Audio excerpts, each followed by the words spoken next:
Krishna Krishna Hare Hare Hare Rama Hare Rama Rama Rama Hare Hare Hare Krishna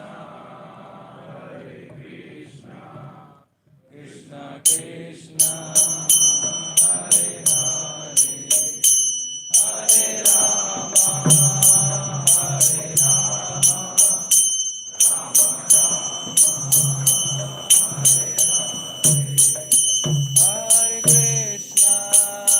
Hare Krishna, Krishna Krishna, Hare Hare, Hare Rama, Hare Rama, Rama Rama, Hare Hare, Hare Krishna.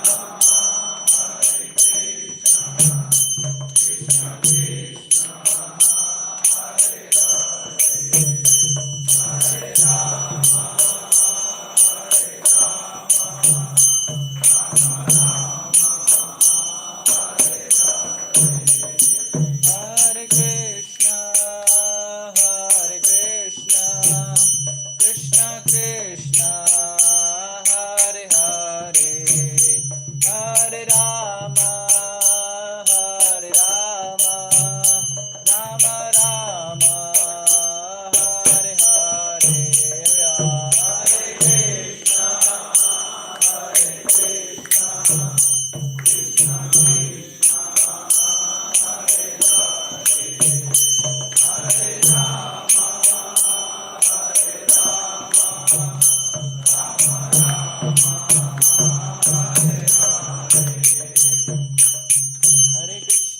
Hare Krishna, Krishna Krishna, Hare Hare, Hare Ram, Ram Ram, Hare Hare. Hare Krishna, Krishna Krishna, Hare Hare, Hare Ram, Ram Ram, Hare Hare.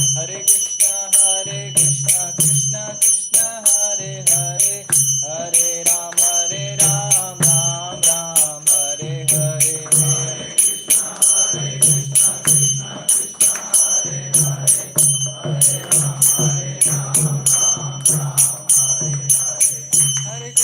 Hare Krishna, Krishna Krishna, Hare Hare, Hare Ram, Ram Ram, Hare Hare. Hare Krishna, Krishna Krishna, Hare Hare, Hare Ram, Ram Ram, Hare Hare. Hare Krishna, Krishna Krishna, Hare Hare, Hare Rama, Hare Rama, Rama Rama, Hare Hare, Hare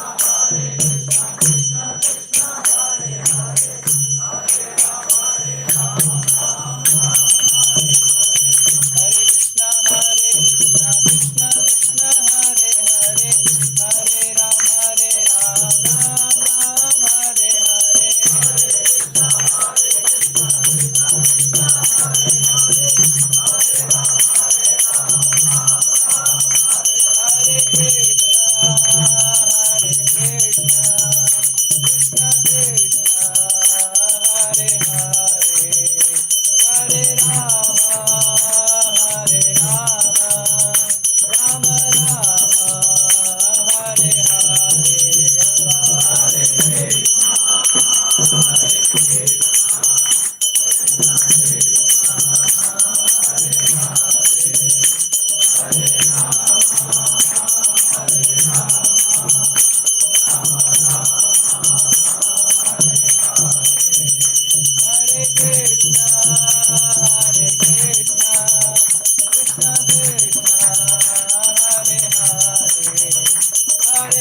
Louder!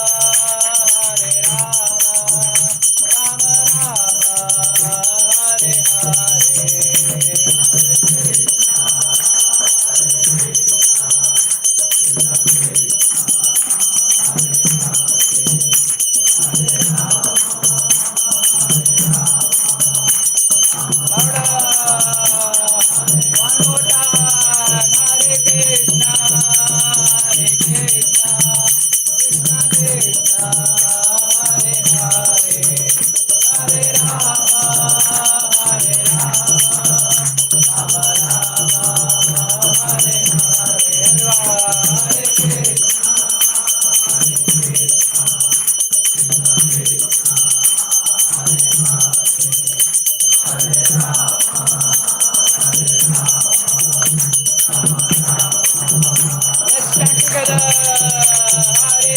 One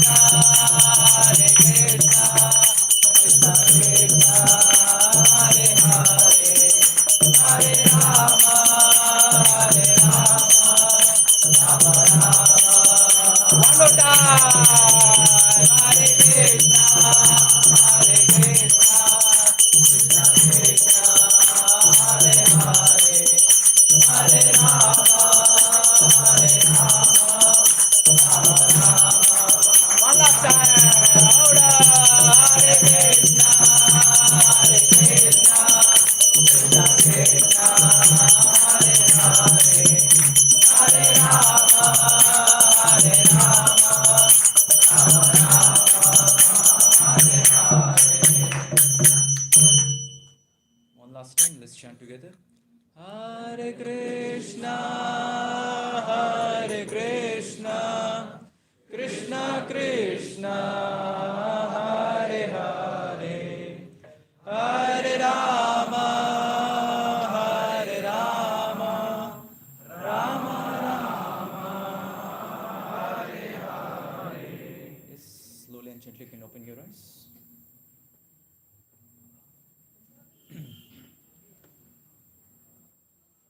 Yes, ISKCON Whitefield once again invites you all for this wonderful festival of enlightenment session for all the youth, unmarried, happy boys. Hare Krishna. So we'll start with the prayers. You all can repeat after me. Om Namo Bhagavate Vasudevaya.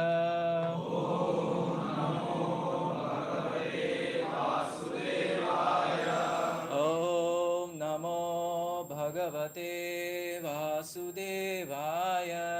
Om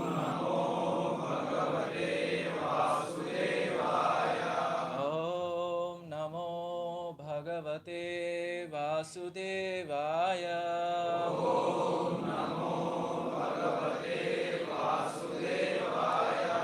Om Ajnanatimirandasya Jnananjanashalakaya Chakshur Unmilitam Yena Tasmai Shri Gurave Namaha. Nama Om Vishnu Padaya Krishna Prasthaya Bhutale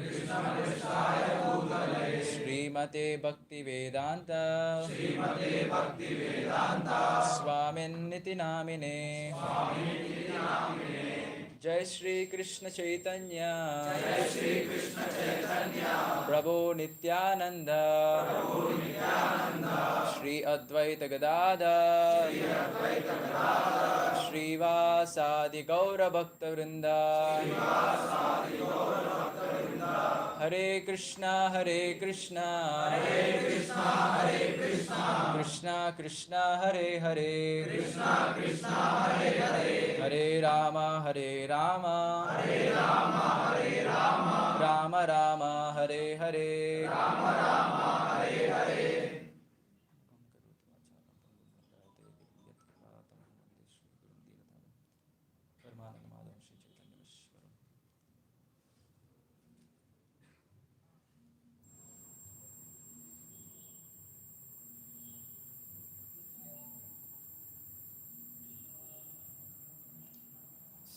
Hare Krishna.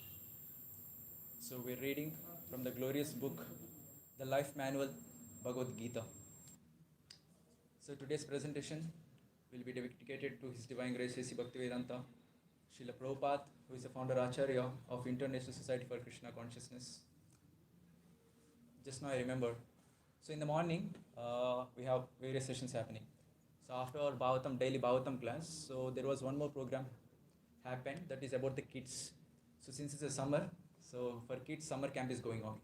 So all the kids come here, and the teachers, the parents who is there, and those are also devotees itself.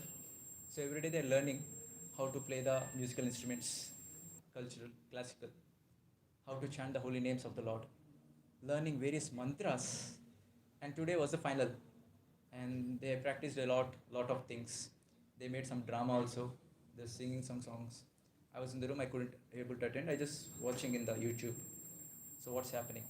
Almost some 15-20 kids 5 years to maybe 12, 13 years kids. Everyone sitting together and singing the songs of the Lord. Various slokas. Brahma Samhita, I heard. Brahma Samhita. It's verses given by Lord Brahma praising Lord Krishna. So various beautiful verses being chanted by these small kids. Very, very cute. Very, very cute. You can see this small children, how cute they are. Chippy, chippy, chubby, chubby. They'll be very beautiful. And when they're chanting something Vedic, Bhagavad Gita slokas, Brahma Samhita slokas, how beautiful it is. I was saying, I just want to see, continue. It's going on for 2 or 3 hours. I thought I have session, I have to prepare. Our boys will be coming. So I just left it. So I felt very, very happy after seeing this. So I was just thinking, who is the reason for this wonderful thing happening over here? In fact, all over the world. So we have various gurukuls where children were trained to learn about the Vedic culture, live in a simple, happy, beautiful life. Always reminds this Srila Prabhupada, the great personality, the Acharya of the present age, who distributed this knowledge all over the world. And because of him, we can see there is no difference between caste, creed, religion, no one, nothing else. Everyone taking a Bhagavad Gita. In fact, whether you believe it or not, even in Pakistan, there are 12 ISKCON temples in Pakistan. It requires a lot of applause. That is Srila Prabhupada. So I was seeing one video, so one of our devotees showing, and he was explaining also. So there are sites, there are huge number of, maybe few number of masjids. And in between, Jagannath Rath is going on. How awesome it is. So that is Prabhupada, what he has done. The revolution in the present day and age. So as every day session we do, so this session also will be dedicated to his lotus feet. So today's topic is very interesting. The great dilemma of a great warrior. To understand this dilemma of a great warrior, you should be very, very attentive. Very, very attentive. And to become very much attentive in the class, what should we do? We should come closer to the speaker. Please come.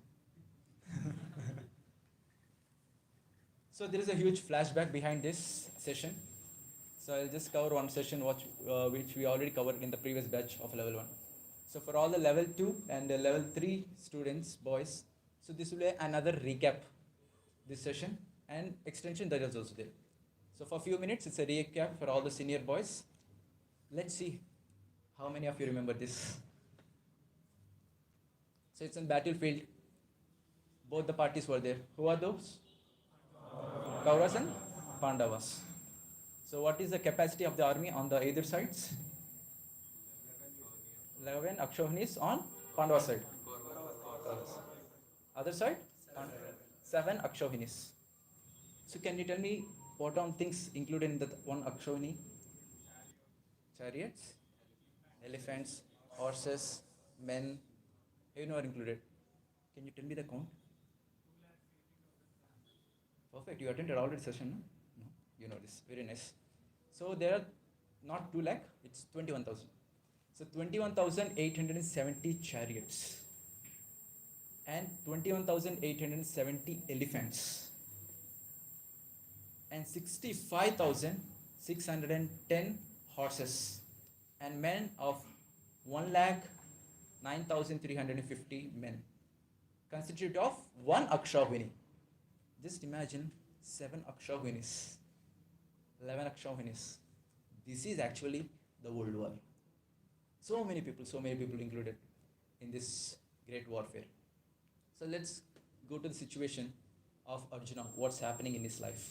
And we know the little flashback that Krishna went as a peace messenger, but Duryodhana rejected.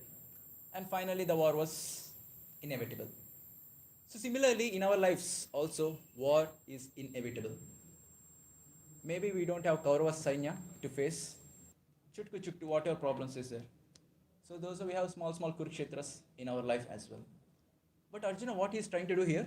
He's trying to avoid the challenge. What he's getting it. He's giving various reasons. Krishna, this reason, that reason, I don't want to fight. So basically, Arjuna was avoiding challenges coming in his life. But if you see in any age, so successful persons were not the ones who went away from the challenges, but were those who faced the challenges, isn't it? Hmm? So success people know how to face the challenge. But here Arjuna is trying to escape from the challenges. And basically what we learn from this. So whenever we get some challenge, some difficulty, some trouble, so how do we respond to that particular challenge will decide how we'll be successful to that particular situation. How do we respond to that? So in this regard, I just remembered one nice story. So there was a boy. He was in a garden. He was playing nicely, and he saw a tree over there, small tree, and on that tree there is one leaf. On that leaf there is a cocoon. Cocoon was there, and he was interestingly observing it. What's happening? What will happen here? And he was waiting and looking at that cocoon. Slowly and steadily, the cocoon was started breaking out. The cocoon is breaking. An insect-like structure is coming out of that cocoon. And this boy got to know, yes, it must be definitely butterfly. And he's looking at it and he's ready to wait. And he's waiting, looking at it, observing what's happening, what's happening, what's happening. And this butterfly is trying a lot to come out of it, to break the cage and come out of it. It's trying, but somehow failed. Again went inside. Again trying. Again got inside. Again trying. So this was happening number of times. And this small boy thought, so this butterfly is struggling a lot. Let me help. So what he did, he immediately went home and he got the scissors, vagera. So he silently, selflessly, he removed the whole cocoon and got the butterfly out.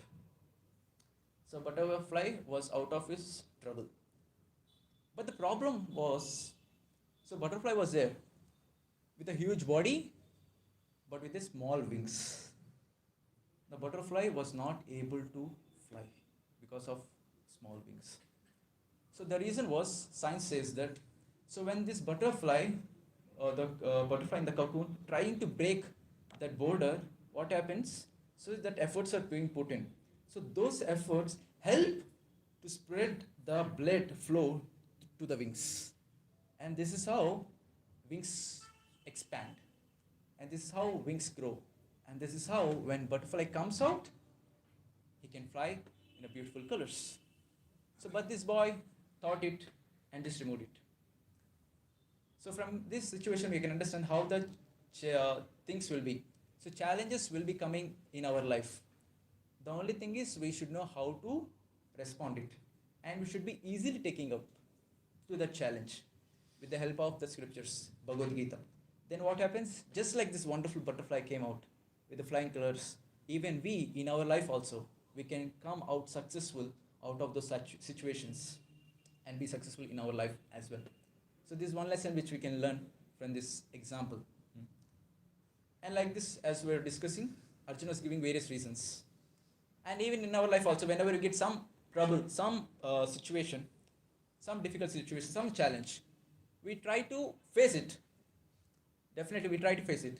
But we face those problems with the previous experience which we have. Isn't it so?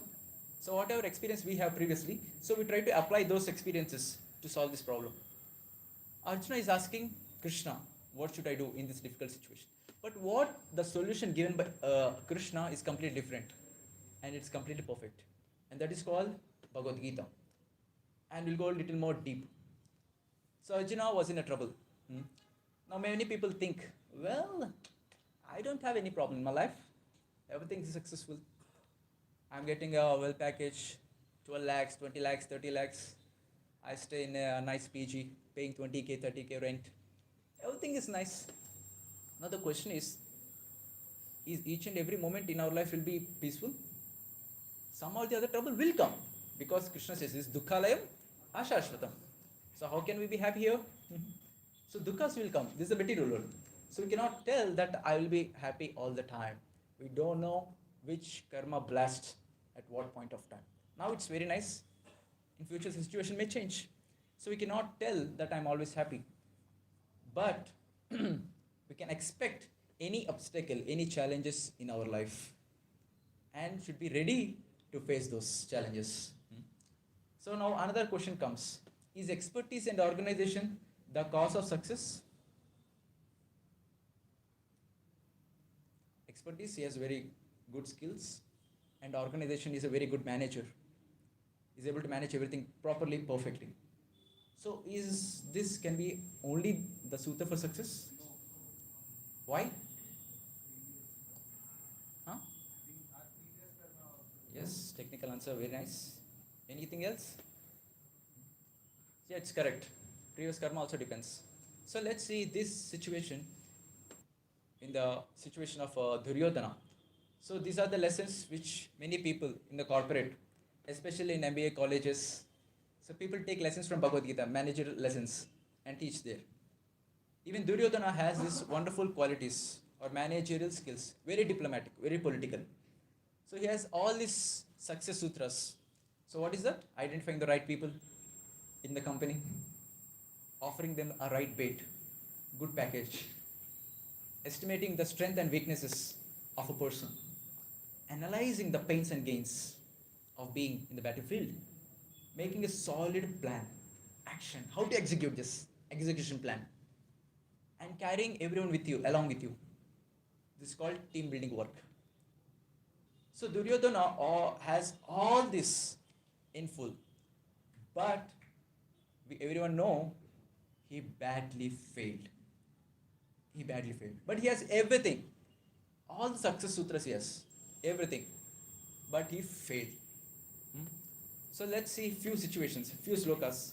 How he has all the sutras. So one beautiful sloka from first chapter. So in this session we'll try to cover the first chapter almost. You all can repeat after me.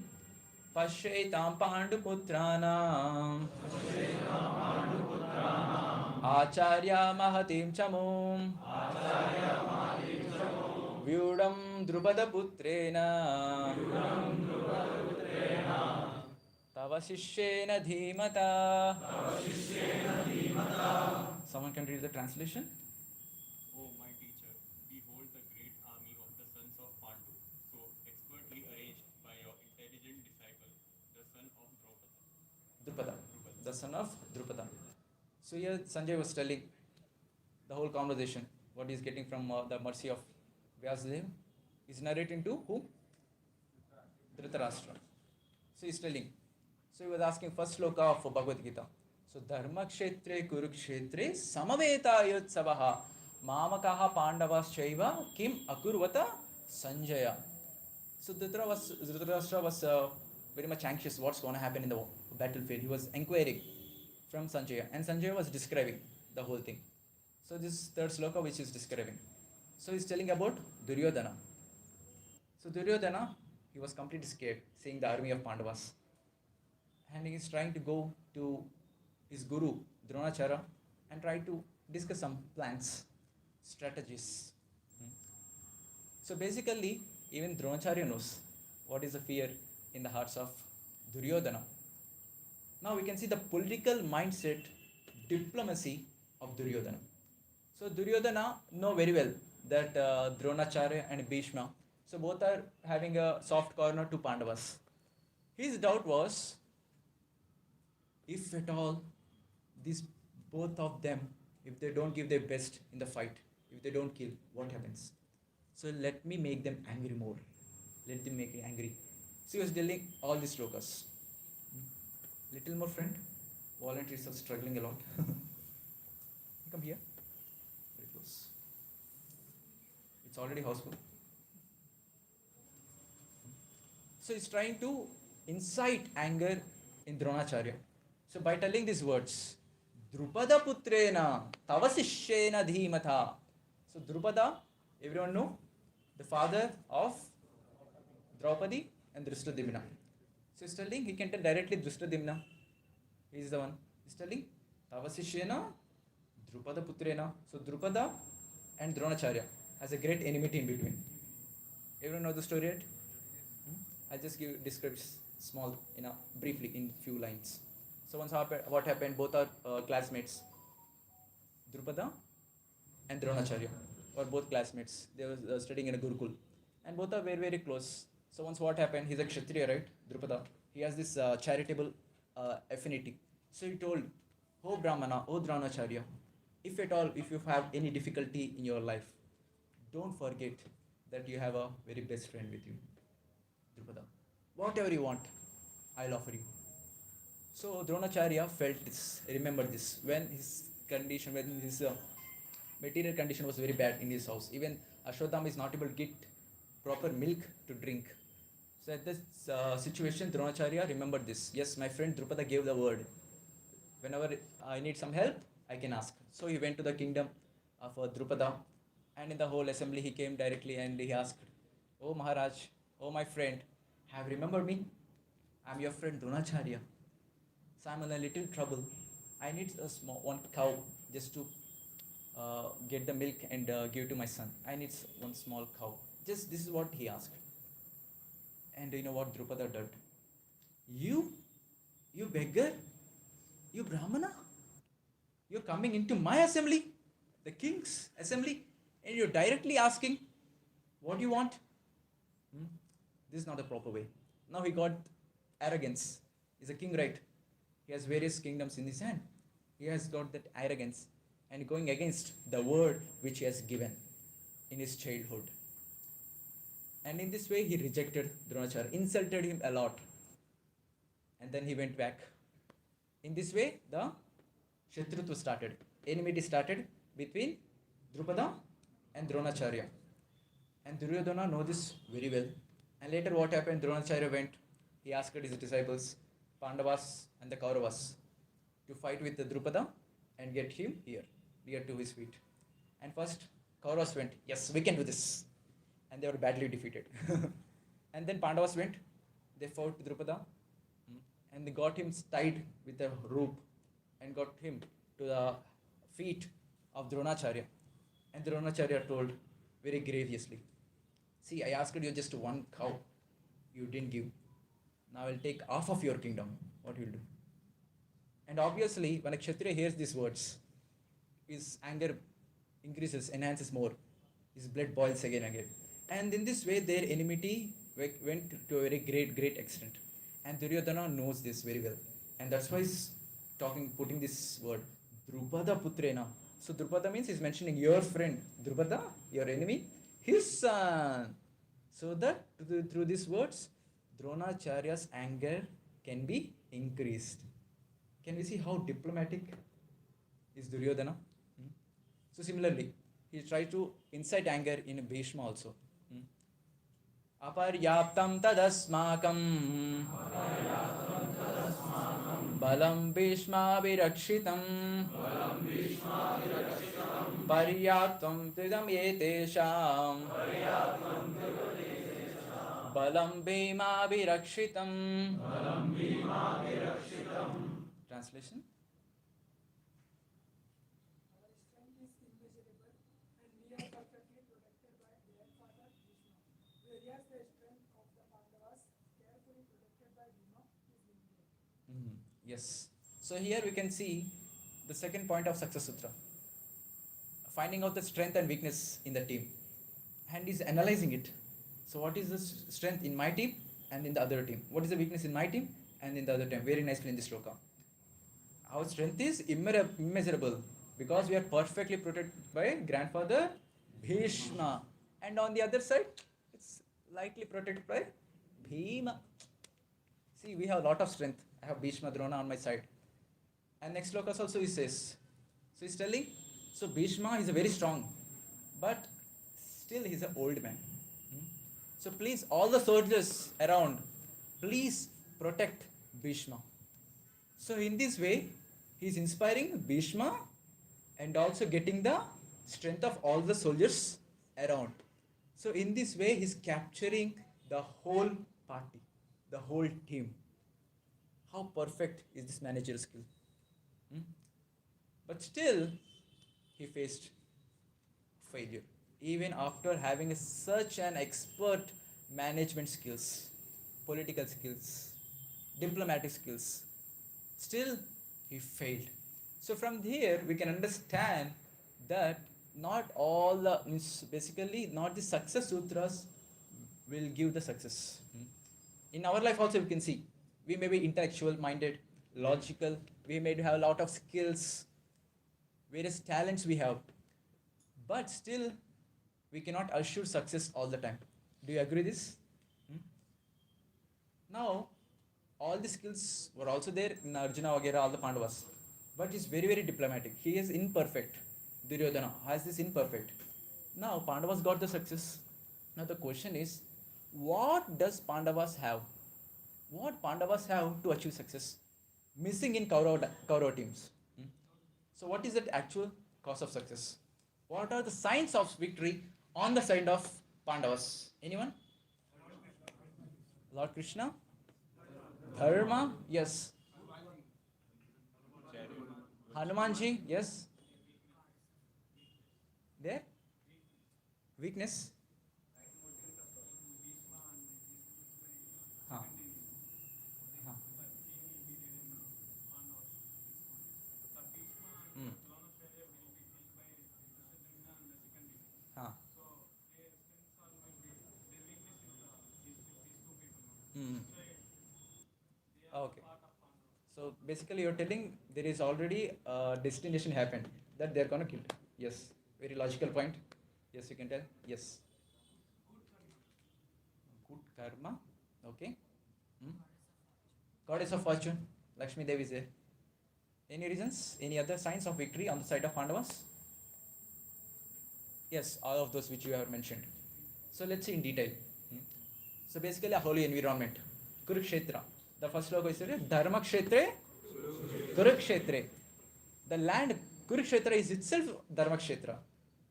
And people are on the side of Dharma. Obviously, it favors. It's just like a homeland, home ground. People say, right, cricket, home ground. So similarly, it's a home ground for Pandavas, since it's a Dharma Kshetra. And as I mentioned, presence of Lord Krishna, Bhagavan, he himself is there, and blessed with a good fortune.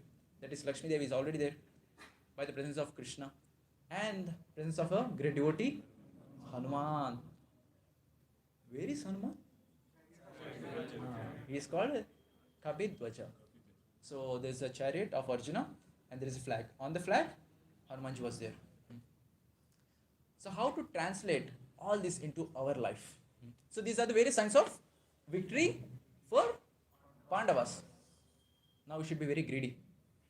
How can I take these signs into my life and make my life successful? So let's see. So first thing is a holy environment. So how to create a holy environment around ourselves? How to create it? Create? Chanting, yes. Good association, yes. So basically cleanliness, first most important thing. So cleanliness is next to godliness. So having a regular worship and doing mantra meditation daily. So these are the various ways. So when I speaking about cleanliness, I remember many PGs when we go out for outreach, going door to door and giving passes for Festival of Enlightenment. So I was discussing in the previous batch also. So when we entered, so there are huge dark pitch in the whole room in the PG. Knocked it, no one is opening. We opened it, pitch dark. We went little more inside. There is a bed. On the either sides of the bed, two mountains were there. And in between, some laptop is there, some light is coming. And person is doing something in the laptop. When I saw that first, I was scared. Is some devil is there or what? Person is not clearly visible. And only the dim light on the laptop which is there. And just directly facing on, coming on the face. I was like, excuse me? I knocked. Yes, who's that? Can I talk to you for 2 minutes? What do you want? We came from ISKCON. Oh, ISKCON. Yeah, tell me what. Can you please switch on the lights? Switched on the lights. Then I saw these two mountains are two mountains of clothes, which are unwashed for months together. So this is how the cleanliness will be in the PGs. Yeah, all of your sadhus, you have nice cleanly in your rooms. But I'm basically telling about those people who don't have keep their environment cleanliness. So this cleanliness is one of the holy environment which we can create. And doing regular worship. So basically, practically speaking, in the PGs, it's quite difficult. But I see few PGs, few rooms of many students. They have Lord Krishna's photo. They worship daily. Even in my college days, when I was in first year, I was in a hostel. So just besides my room, so there is some Bihari, North Indians, some Biharis there. So every day evening, 7 o'clock dot, huge smoke comes out from his room. It's not the smoke which you are thinking. It's the smoke of agarbattis. He put agarbatti, dhoop stick, wonderful smell. He has a nice photo, everything he does. And he's good at his education also. Simultaneously good in the education and also in the culture. So I was very much inspired. Arey, very nice. So this is how we can keep our place holy, environment holy, by doing regular worship and being cleanly. So cleanliness means there are two aspects: external cleanliness and internal cleanliness. So external cleanliness means we can put soap, Lifebuoy, Lux Vagero. You can apply soap and clip. So what about internal cleanliness? All of us have various anathas in our heart: Kama, Krodha, Lobha, Madam, Atsarya. So these are the 6 enemies of every living entity, every human being. So how to cleanse these enemies from the heart? That is through chanting of Hare Krishna Mahamantra. That is mantra meditation. So by doing these various things, we can keep our environment, our place holy. Okay? So regular worship, if not possible, regularly can visit temples. ISKCON can come, watch heart and artis. So this is not different from doing worship. Everything. So in this way, we can make our place holy. And whenever you come inside a temple, have you observed it? Definitely everything, all the negative will go away immediately. Just now entered also, a lot of difference is there. Lot of difference. So why? Because all these things are happening. Temple will be clean all the time. So daily worship will happen. And devotees sit here and chant the holy names of the Lord, having some this kind of Krishna Katha. So by having all this, the place will be automatically clean. And automatically whatever the negative vibrations are there, everything will be removed. And positive vibrations, positive vibes come into our mind. So next, the sign of victory is good fortune. Nothing but Lakshmi Devi in personification. So there's a nice statement made by my superiors. She was telling, one who chases fortune may or may not get it, but one who follows the Lord, all fortune will come to him. So in this regard, there is one nice pastime also happened here. You want to take the picture?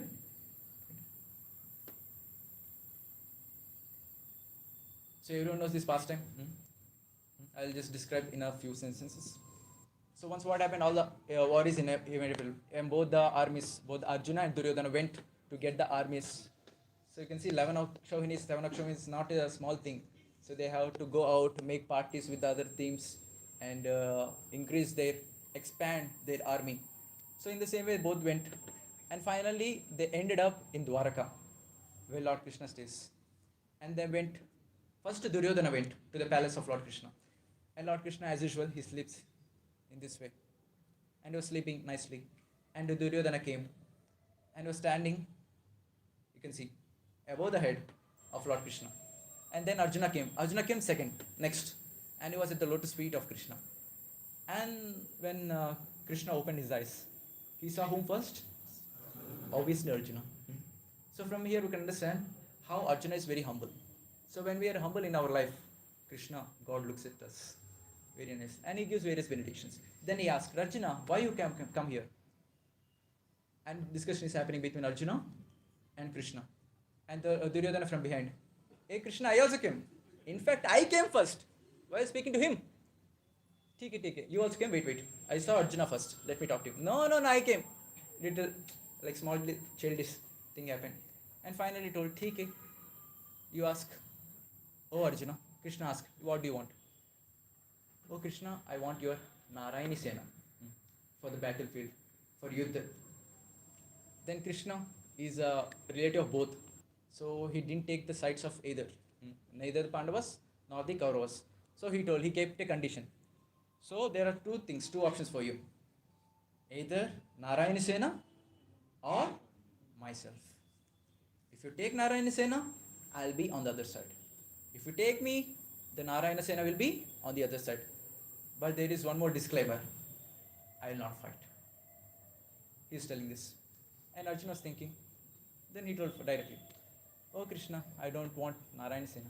I want you. And then immediately Duryodhana, thank you Arjuna. Then he told Krishna, "Oh Arjuna, theek hai. Somehow you took Krishna. Let me please give me Narayan son, which is left. So let me take." He took Narayan Sena for the battlefield. And Krishna was telling, "Arjuna, you gone mad or what? Huge Narayana Sena is there." At that time it was told that Narayana Sena was a powerful team work ever in that thing. Such a powerful Narayana Sena you're missing and taking me, who is not gonna fight? Oh Krishna, don't tell me like this. You're God Himself, you're Krishna, the Supreme Personality of Godhead. Oh Krishna, if you're there with me, what to speak about this Kauravas? I can beat great demigods also. What are this such Kauravas? So in this way the decision happened. So Arjuna took Krishna, and Duryodhana took Narayana Sena, which is Lakshmi.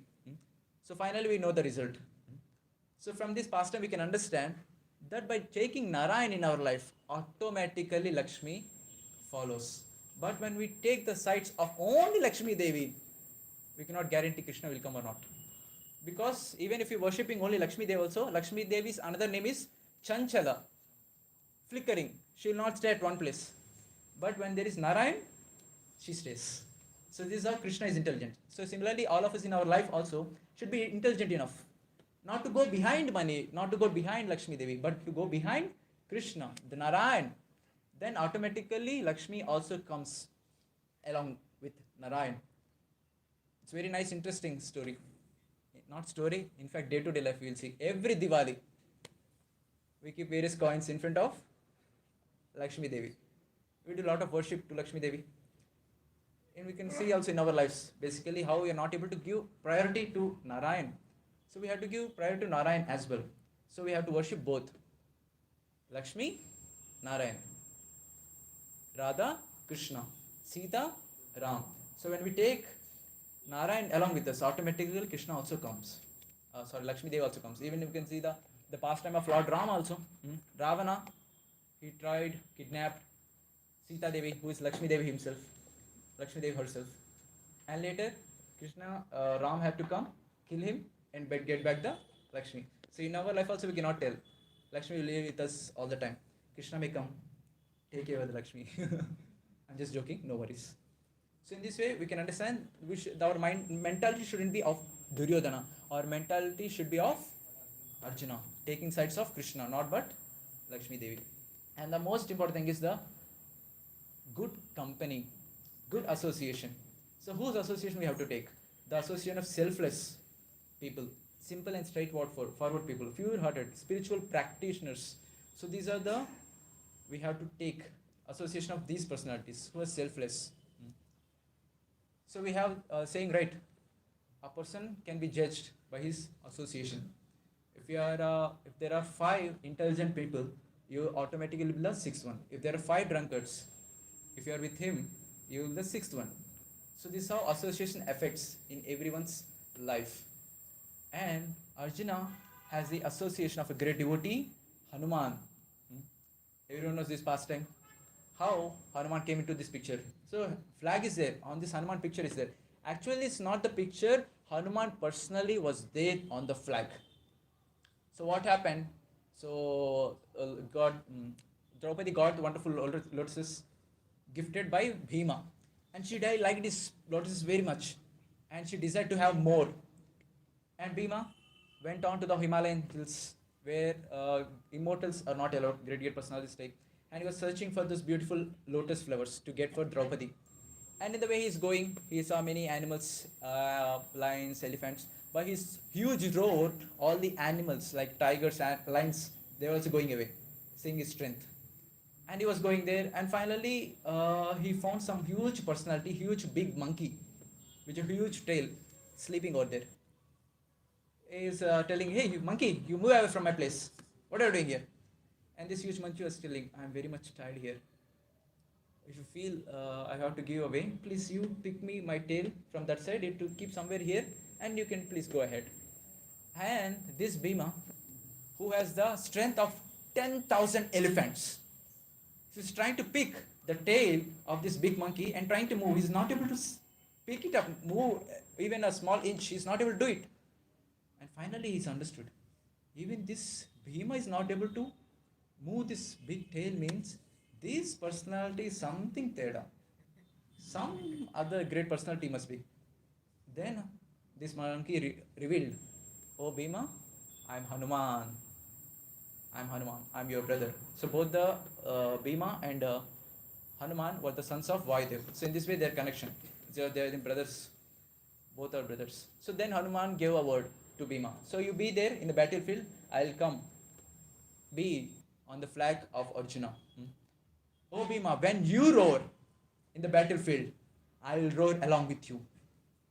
Then all the hearts of the opposite team will be tremble like anything. So then whenever Bhima roars, Hanumanji also roars. And Hanuman roars is different. How he roars. So in this way he's helping in the battlefield of Pandavas. Now the question comes, Hanumanji directly can come for the battle. Isn't it so? Why he didn't come? So basically Hanumanji is a person from Krita Yuga, Satya Yuga.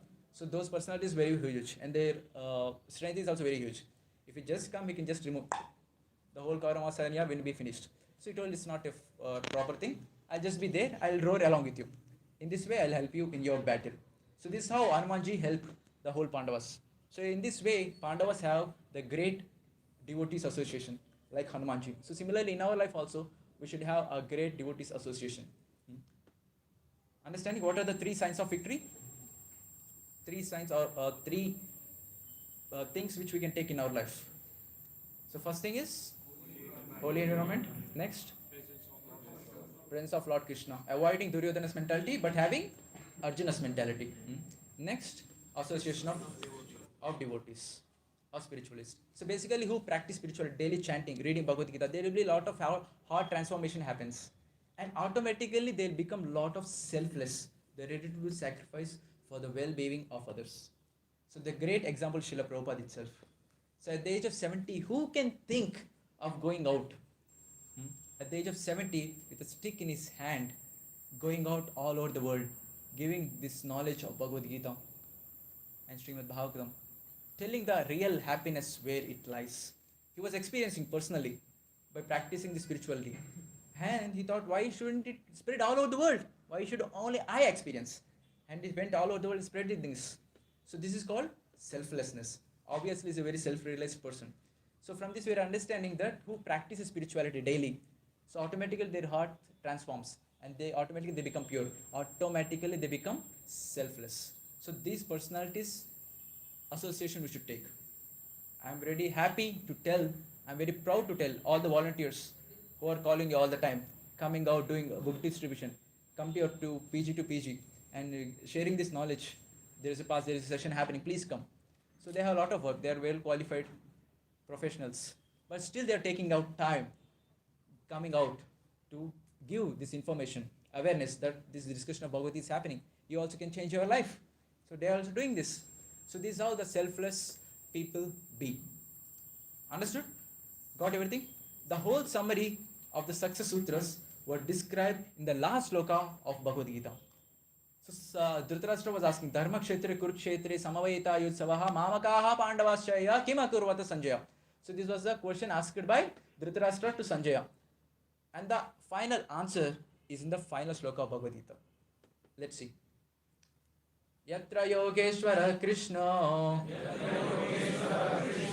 Yatra Pardo Dhanurdaraha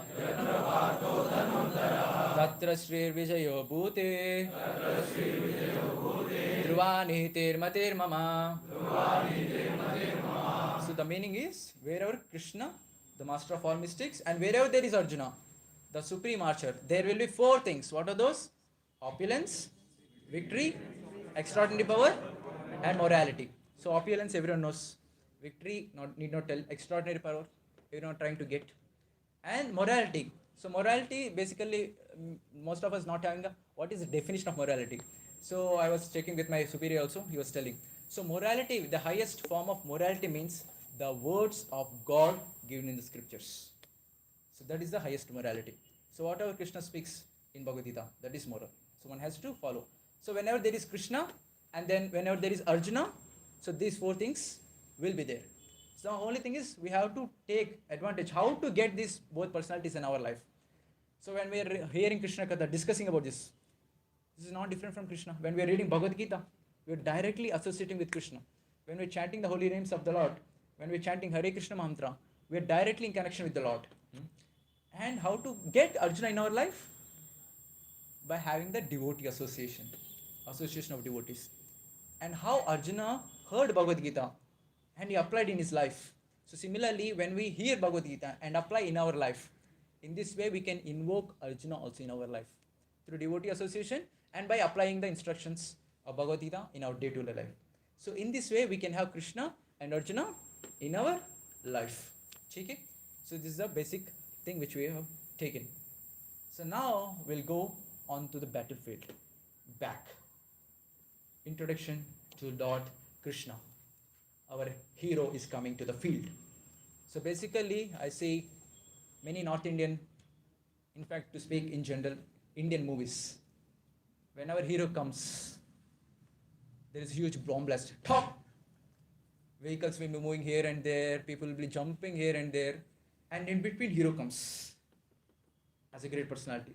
Given us so much of importance, so much of valor is given to the cinema heroes, especially Tollywood movies. So much is there. But see Krishna here, the hero of the whole Mahabharata, the hero of all the Vedic scriptures. In fact, he is the only hero. So how he came? He came into the battlefield as a normal chariot driver.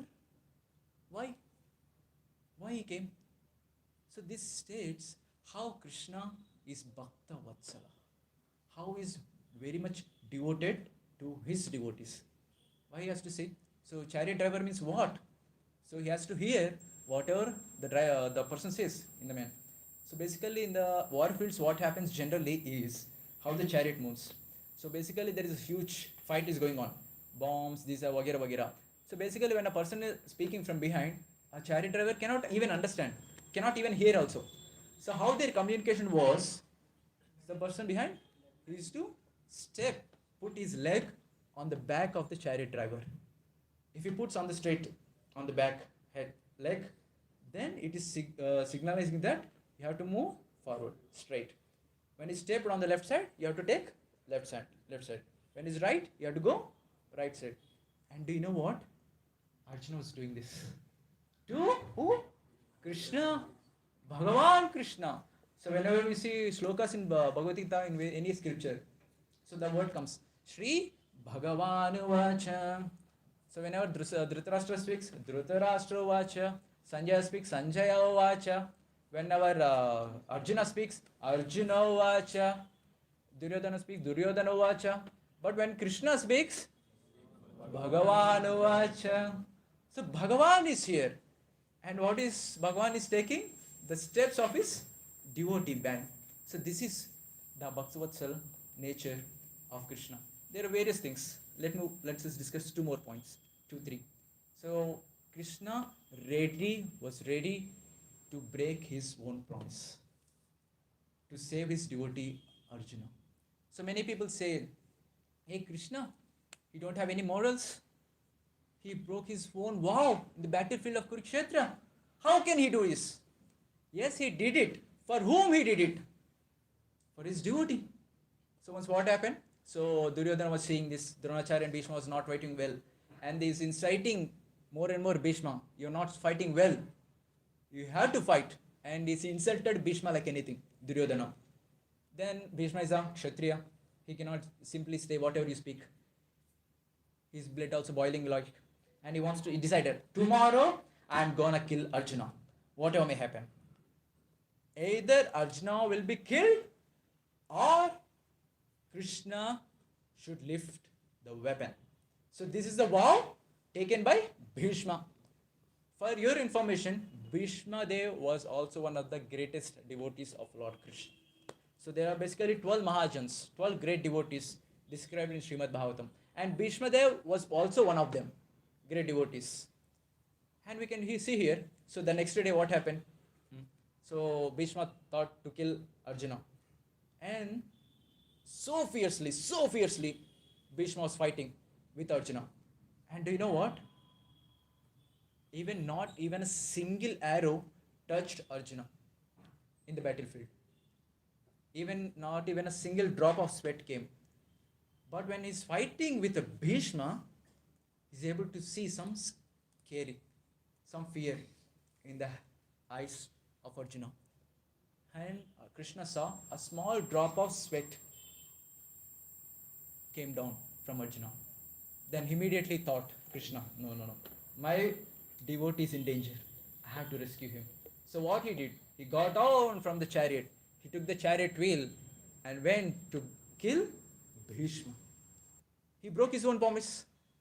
And simultaneously we can see that Krishna is fulfilling Bhishma Dev's promise. Understanding? He's breaking his own promise to just fulfill his devotee's promise.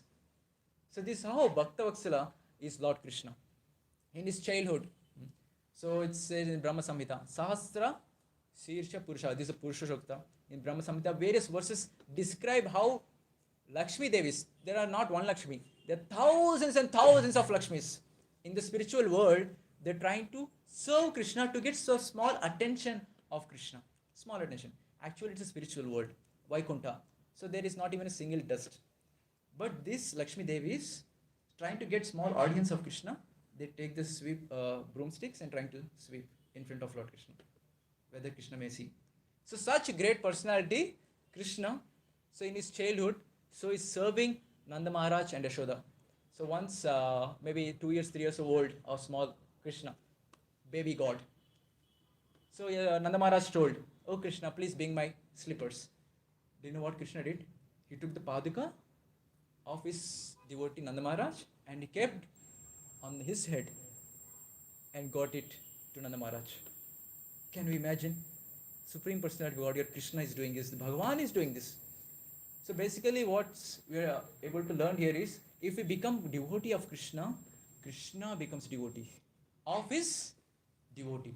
So such a nice mood of Krishna. So this is the nature, Bhaktavatsal nature of Krishna.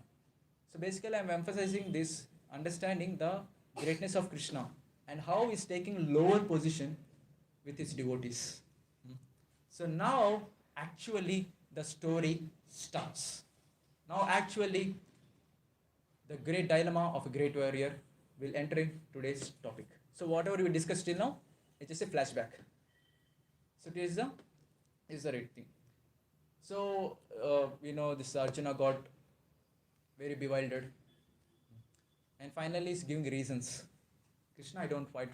He's giving various reasons, and basically he's giving patch-up solutions. There is no permanent solution. So patch-up means what? Now problem is there, close it for now, again it will come back. So that is called patch-up solution. And Arjuna is also trying to give these various reasons. So basically Arjuna went into depression. So first chapter, verse number 29-30, all the slokas comes. So Arjuna was telling, Vepateschu sharire me roma harsha chayate gandivam smrishtate hatva tvakchaiva paridahyate. So what's telling? Arjuna is mentioning, oh Krishna, what's happening? After seeing my family members on the opposite side, how can I kill them? He completely became depressed. So much depressed that the Gandiva in his hand is not able to hold. Is slipping from his hand. Gandiva bow. So this is the condition of Arjuna. And he started giving various reasons. So there are basically 4 reasons which Arjuna was giving. So I just made a synonym of this. REDS. So these are the 4 reasons which was given. First thing is talking about the relatives. The next thing is about the enjoyment. Next, destruction of family tradition. Next, this means sinful reaction. So these 4 points mentioned in the 4 slokas which we're gonna see right now. So you can remember acronym REDS. Arjuna Vacha Drishtve Swajanam Krishna Yuyutsam Samupastitam Sidanti Mama Gatrani Mukam Cha Parishushate. Translation? Arjun said,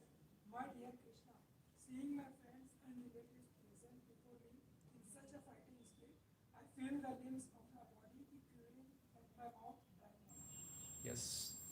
So basically, he's telling how my relatives were there. How can I kill my own relatives? So if you see the various reasons what Arjuna was giving, so basically, there is no actual point. Hmm. How Krishna defends all the reasons, all the questions he is putting forward. The whole Bhagavad Gita is this. Arjuna asks questions and Krishna gives the answer. And when Arjuna mentioned all these four reasons not to fight, and Krishna is giving all these reasons how he should fight, various reasons, he's defending his questions, giving various reasons. And in this conversation, what happened? So Arjuna started asking about life questions, questions of life. So in this way, the topic, the discussion of Bhagavad Gita went huge to 18 chapters. So discussion of life also came into the whole Bhagavad Gita. So that is why when people ask, do really Bhagavad Gita has everything? Yes, Bhagavad Gita has everything. Solution for everything is there. So in this way, this is a discussion. The question answers between Arjuna and Krishna. This is the whole Bhagavad Gita. The first reason is giving is they are my relatives. How can I kill them? Yes or no? So it's correct, right? How can one kill his own relatives? Isn't it a right question? Isn't this the right reason? Isn't it? But let me ask you one question. When there is a cop,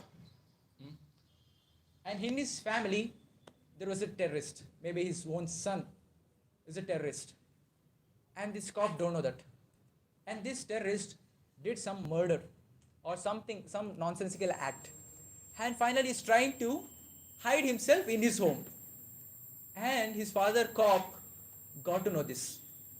So what should be done here? Should he spare or then punish? He should be punished. Even he may be his own son. There is a law, right? So Arjuna is a Kshatriya. He is in a responsible position. Even cops are in a responsible position. When there is something wrong is done, there should be immediately a punishment should be there. Without thinking of who is my relative or not. If he's doing so, he is committing more bigger sin, bigger mistake.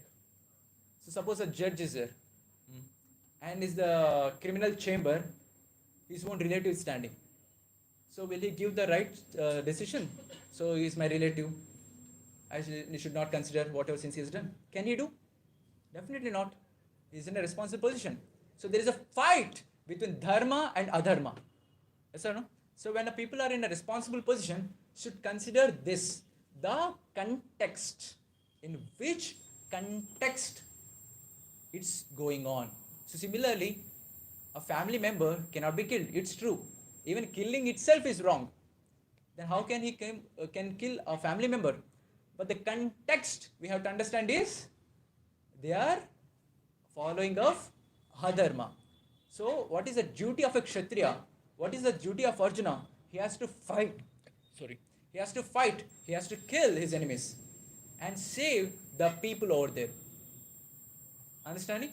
So this is a responsible position of everyone. In fact, not only judge, not only curb, all these stuffs. So in this context, basically in the context of the context, so many happens. So once we go to book distribution, we see many people telling, oh, Bhagavad Gita, please don't keep this Bhagavad Gita in your home. Fights will happen. Have you heard about this? Heard about this? There is a Rath on the picture of the Bhagavad Gita. There is Rath, Arjuna and Krishna. They are going to fight. If you keep Bhagavad Gita, fights will happen. As if there is no Bhagavad Gita, no fights will happen. Yes or no? Even if there is no Bhagavad Gita, fight will happen. Fight will happen because it's Kali Yuga. In fact, to fight there should not be any reason also. You can just fight. It's basically a foolishness when people say this. If you keep Bhagavad Gita, fights will happen. Just a mere foolishness. So basically we can understand people are not reading Bhagavad Gita. If someone reads Bhagavad Gita, he'll take 20-30 books and keep it at his home. And he'll worship and distribute to others also.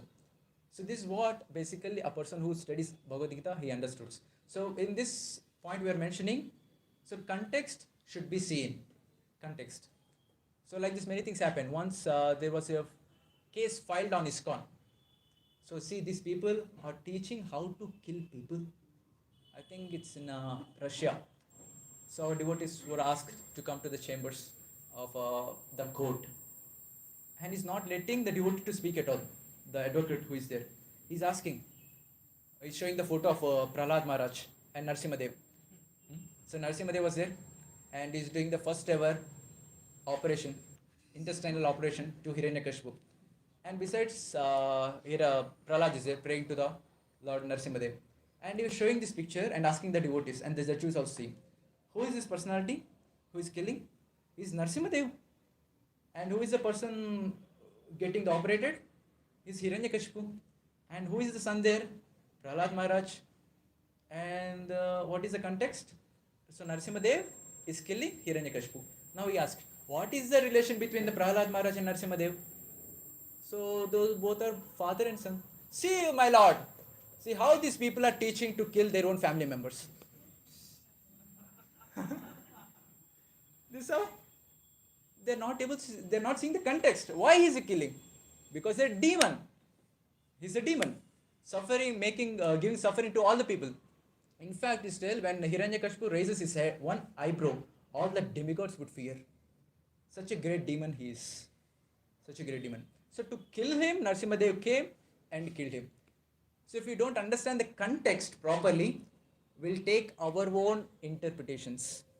We take our own interpretations, wrong interpretations, and we'll give to others also. We are already misguided, we'll mislead others also. So basically I'm mentioning context should be seen. So from here we can understand the context is Arjuna is a Kshatriya. He has to save dharma. So he has to fight. It does not mean that Arjuna was fighting for the first time here. He fought many times. He killed many people also. So basically why Arjuna is asking all these questions? For all of us. In the age of Kali, people will come. So at that time there is no literatures. Everything, all the Vedic knowledge is to come from words. People are able to hear and just remember everything. And in this way they teach to their disciples. And disciples become guru and they teach to their disciples. So in this way, in the verbal information, the knowledge is coming. Now in this present Kali Yuga, we are not able to, we cannot remember what happened yesterday also. What to speak about some slokas. So that's why we have got books by the mercy of Lord Krishna, Arjuna. Understanding? The first reason which Arjuna gave is also wrong. So let's see the second reason. What is the second reason? Enjoyment. Nacha shreyo nupashyami hatva swajanam ahave nakankshe vijayam Krishna nacharajam shukalicha. Translation.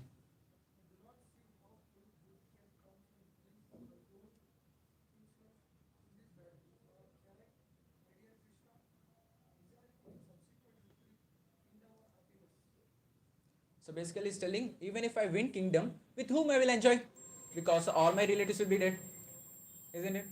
Even in our life also we are doing so much of hard work to enjoy with our relatives. And the same reason he's telling, is it proper or not? Proper, na?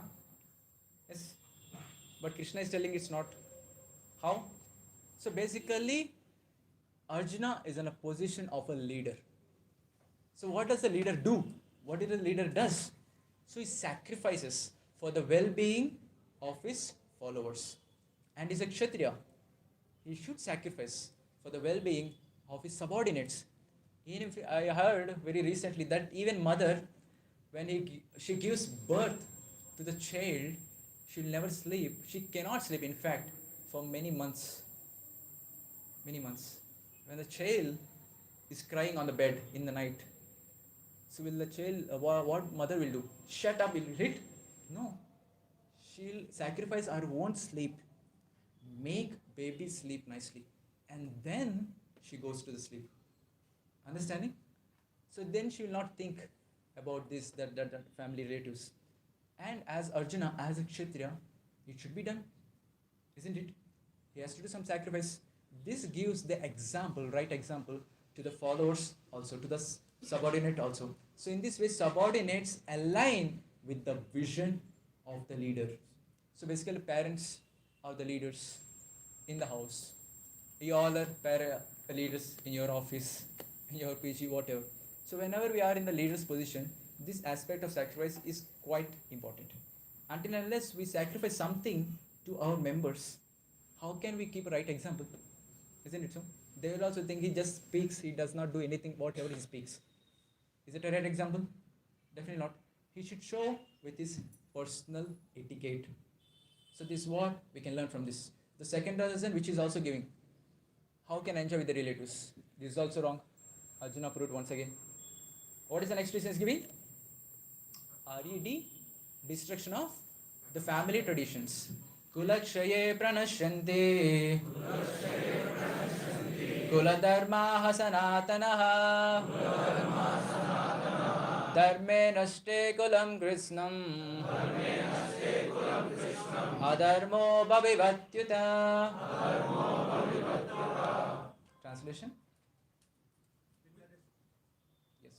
With the destruction of the dynasty, the eternal family tradition is vanquished, and thus the rest of the family becomes involved in ill religion. Yes. So basically, when people involved in war, what happens? All the husbands are there, children are there. So when all will be killed, women will be alone. The other party who own the kingdom, they invade the family members, they pollute the women, and the unwanted progeny comes into the picture, and they don't follow any religious principles, any traditions. In this way, the whole family tradition will be destroyed. Oh Krishna, this is not right. This is not right. And this is the next reason which Arjuna is killing. And it's quite impressive also. And we can tell, yeah, it's right reason. But Krishna is still again, it's not right. How? Let's see this. What is the flaw in this?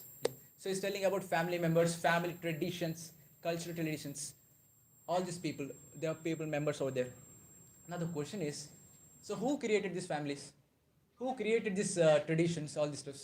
Krishna, God himself. And he's standing beside you and they're giving these reasons.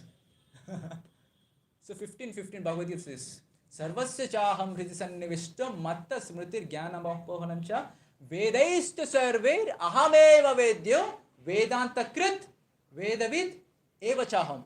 So Krishna is telling, I am the compiler of the Vedas in the form of literal incarnation of Vyasadeva, and I am to be known by the Vedas.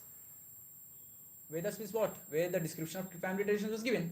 And he is directly telling, I am the compiler of the Vedas, and the compiler of the Vedas is standing beside you, telling all these reasons.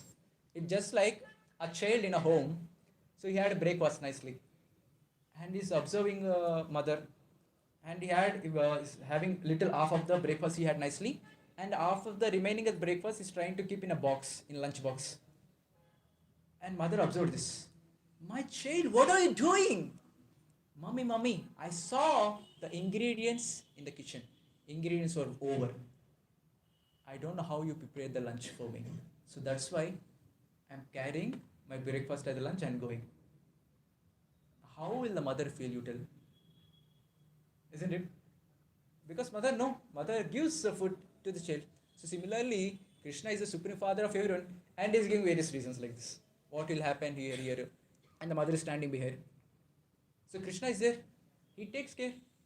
Understanding? So basically, the 4 questions, I just gave you a small description of the various answers in a logical way.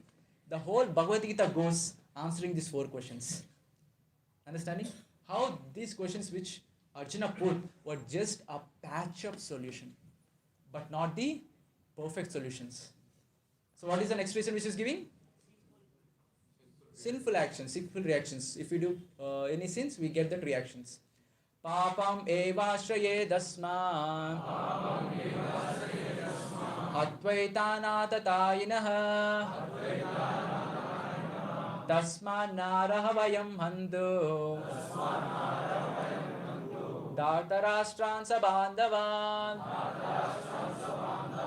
Swajanam hi katam hatva Sukinaha syama madhava. Translation? Sin will overcome us if we slay such aggressors. Therefore, it is not proper for us to kill the sons of Dhritarashtra and our friends. What should we gain? O Krishna, could we be happy by killing our own kinsman? So the flaw in this question is, so the Manu Samhita or the Vedic scriptures say, whoever does the six aggressors, six criminal activities, whoever does that, he should be punished. He should be killed by a king. So what happens by that? By killing that one of the aggressors, that criminal person, so he will not overcome by that sin because he is giving a punishment. And what happens by taking that death sentence, and he will not be suffered in the next life. Understanding? So whatever suffering he has to go through because of that murder or whatever the criminal activity is doing, by through this death sentence he will be suffered. That suffering is done. And then in the next life he need not suffer again for this. Understanding? And when a king gives a death sentence or any punishment to some aggressor, so it's the king will not be overtaken by a sin. So there are basically six kinds of aggressors. So aggressors means criminal activities. So these six kind of aggressors should be killed as per the Vedic literature. So who are the six kinds of aggressors? A poison giver, and every one of us know how Duryodhana administered poison to Bhima in his childhood. Next, one who sets fire to the house, Lakshagraha. One who attacks with the deadly weapons, they were doing all the time. One who plunders riches, Judah, dice game when they played. This is what they did.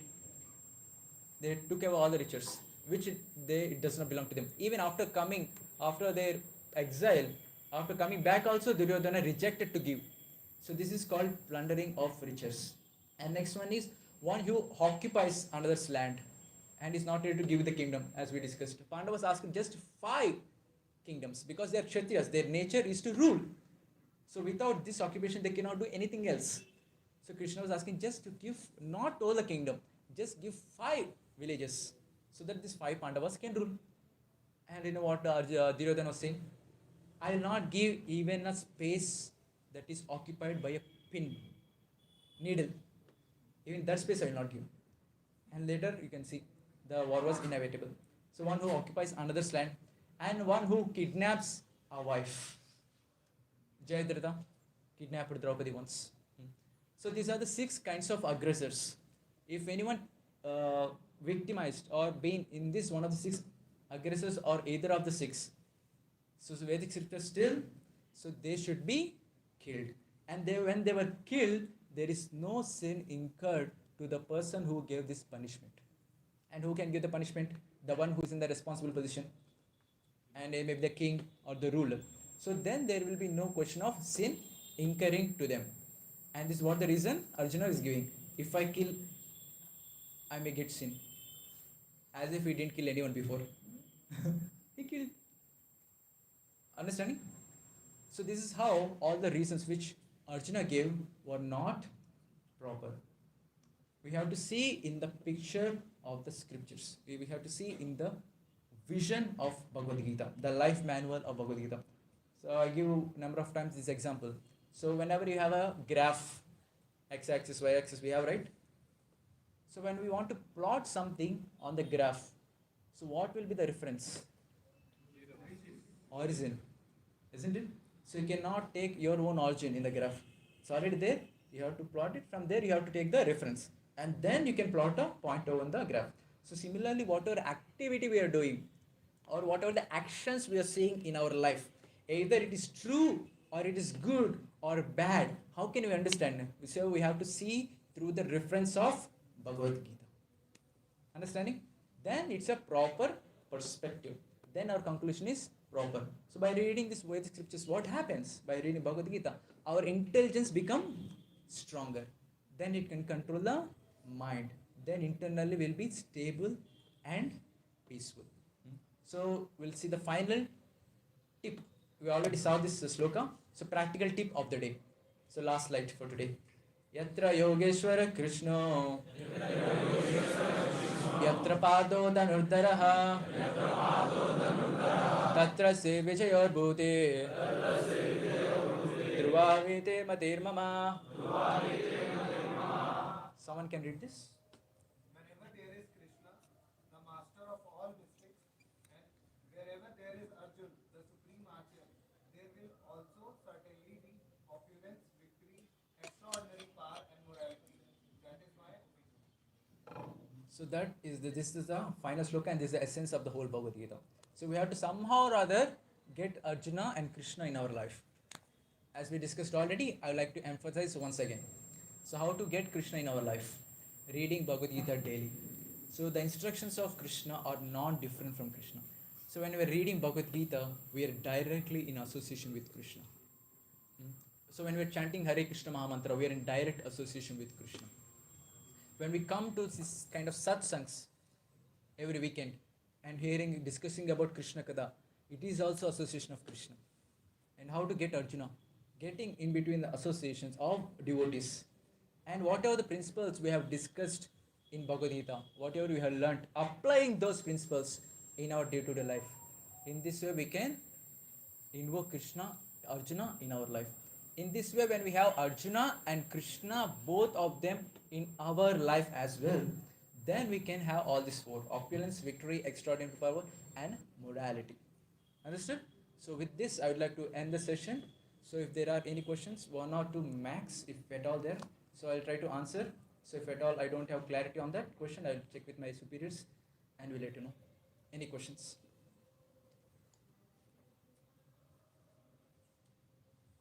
No questions? Why barbaric was stopped from being fighting in the Mahabharata? Who? Barbaric. Barbering. What is Sanskrit term? Huh? Barbaric. Son of Bhim. Grandson of Bhim. Son of Gatotgaj. Okay. I don't know this. I'll check with my superiors. First time hearing this. So he was not allowed in the... Okay. I don't know this much. I'll check with my superiors. Your good name, Prabhu? Krishna Devasad. So next Saturday, you can just meet me. I'll check with the superior and give clarity on this. Any other question? One question from my side. Yes. Vishnu is a very great personality of Mahabharata. Yes. But why he died like in such a stressful situation? What is the reason behind that? So because of in that being in that situation. Yeah, why he has to wait for it in theaters for this?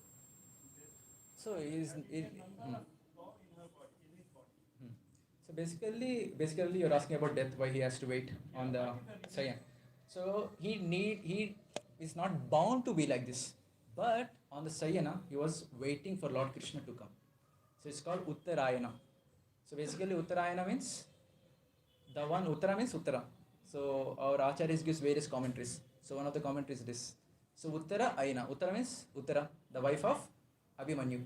Ayana means the one who taken shelter of Uttara. So to save Parikshit Maharaj, so what Krishna entered the womb of Uttara, taken shelter of Uttara and saved Parikshit Maharaj. So in that sloka he is telling, so Bhishma was waiting to take shelter of Uttarayana, that is Krishna. So in Bhagavad Gita says that the 8th chapter, all the slokas comes where the title is how to attain the supreme, go into the spiritual world. So the actual goal of life is to remember Krishna, to remember God at the last moment. So then we'll be successful. And this Bhishma was waiting for Krishna to come on that Saina. So after the whole battlefield, everyone will come, and Arjuna, Krishna also will be there. And Bhishma Dev will be giving some instructions. So we call Vishnu Sahasranama. So he will be giving these instructions to Yudhishthira Maharaj how to rule everything vagera.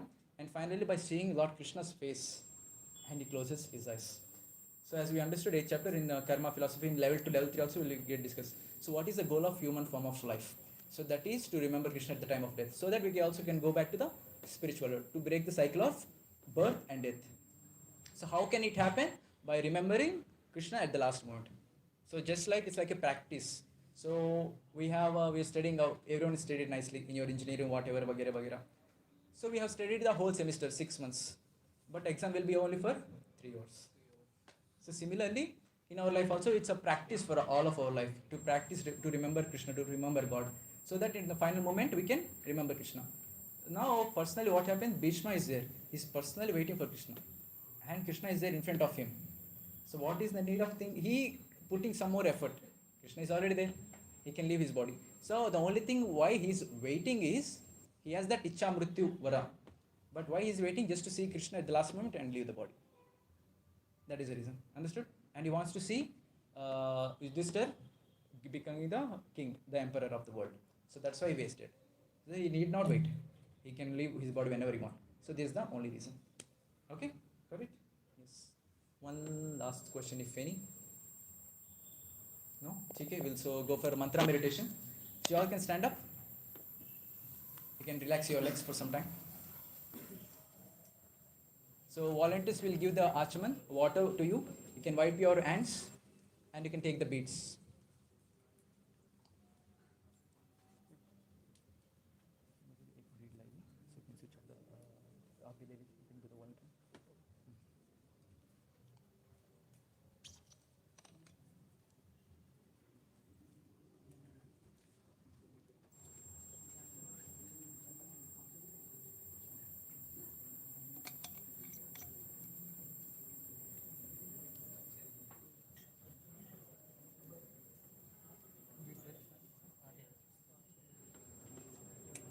So whoever gets the beads, please take your seats.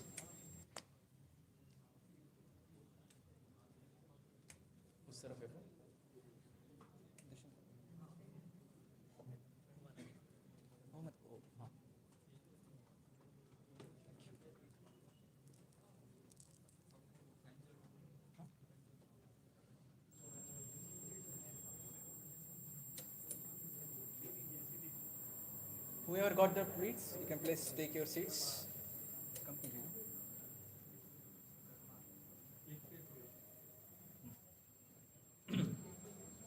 Yes.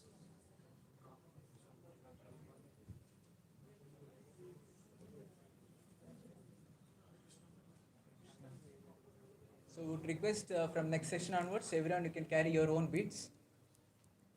So whoever has, who don't have, you can purchase from here after the program.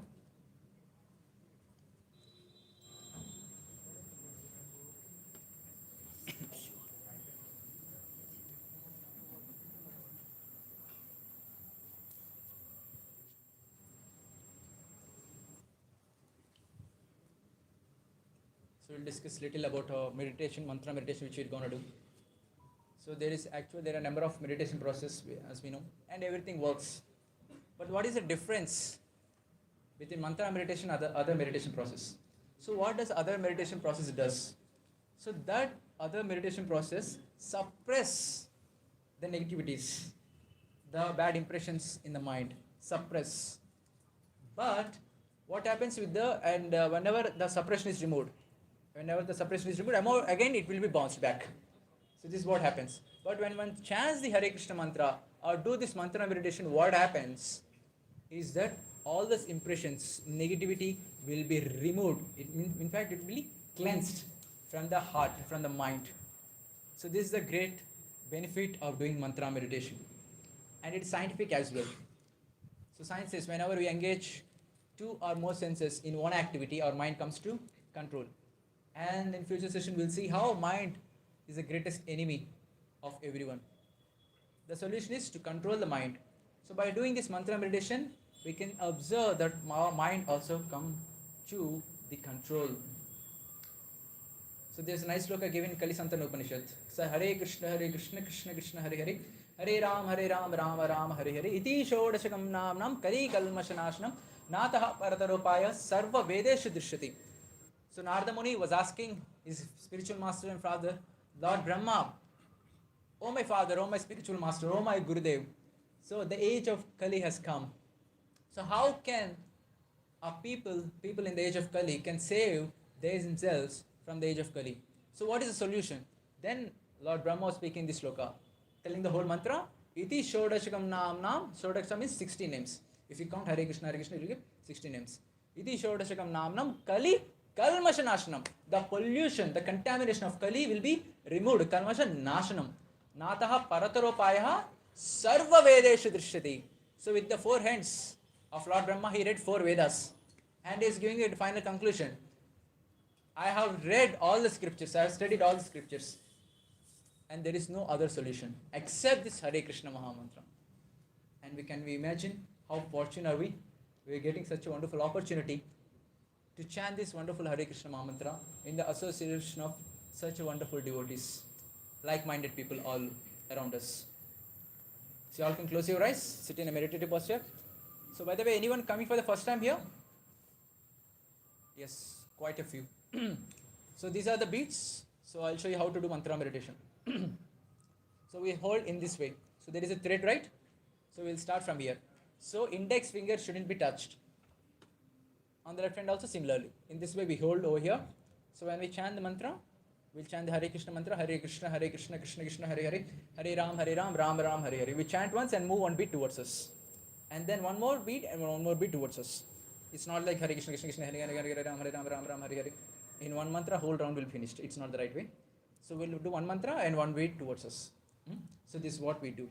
Okay, got it? So let's start. Close your eyes. Sit in a meditative posture. You all can repeat after me. Jai Shri Krishna Chaitanya, Jai Shri Krishna Chaitanya, Prabhu Nityananda, Prabhu Nityananda, Shri Advaita Gadadhar, Shri Advaita Gadadhar, Shri Vasadi Gaura Bhakta Vrinda, Shri Vasadi Gaura Bhakta Vrinda. So we have chanted the invocation mantra. We are going to chant the Maha Mantra right now.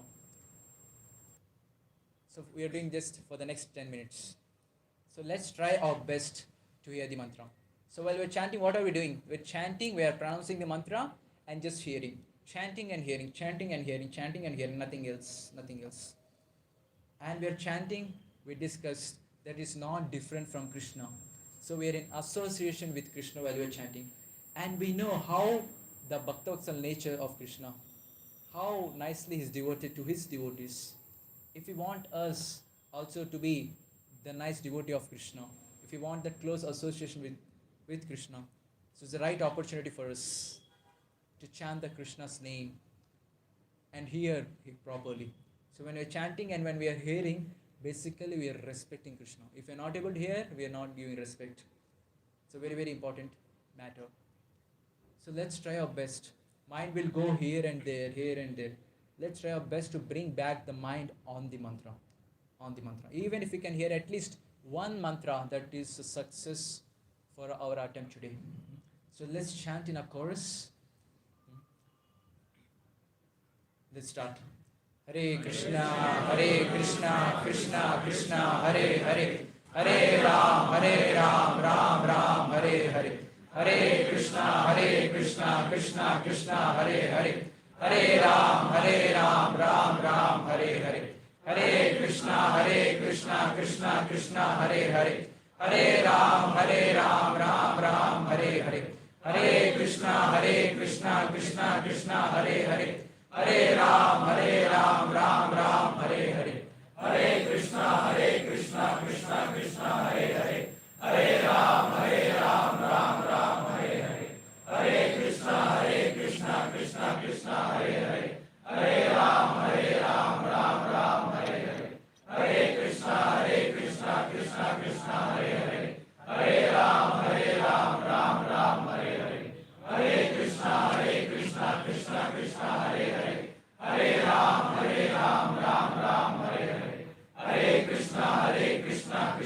Krishna, Hare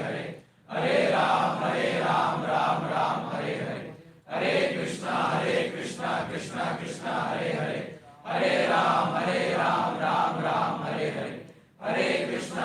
Hare Ram, Ram Hare Hare, Hare Krishna, Krishna Krishna, Hare Hare, Hare Ram, Ram Hare Hare, Hare Krishna, Krishna Krishna, Hare Hare, Hare Ram, Ram Hare Hare, Hare Krishna, Krishna Krishna, Hare Hare, Hare Ram, Ram Hare Hare, Hare Krishna, Krishna Krishna, Hare Hare, Hare Ram, Ram Hare Hare, Hare Krishna, Krishna Krishna, Hare Hare, Hare Ram, Ram Hare Hare, Hare Krishna, Krishna Krishna, Hare Hare, Hare Ram, Ram Hare Hare, Hare Krishna, Krishna Krishna, Hare Hare, Hare Ram, Ram Hare Hare, Hare Krishna, Krishna Krishna, Hare Hare, Hare Ram, Ram Hare Hare, Hare Krishna, Krishna Krishna, Hare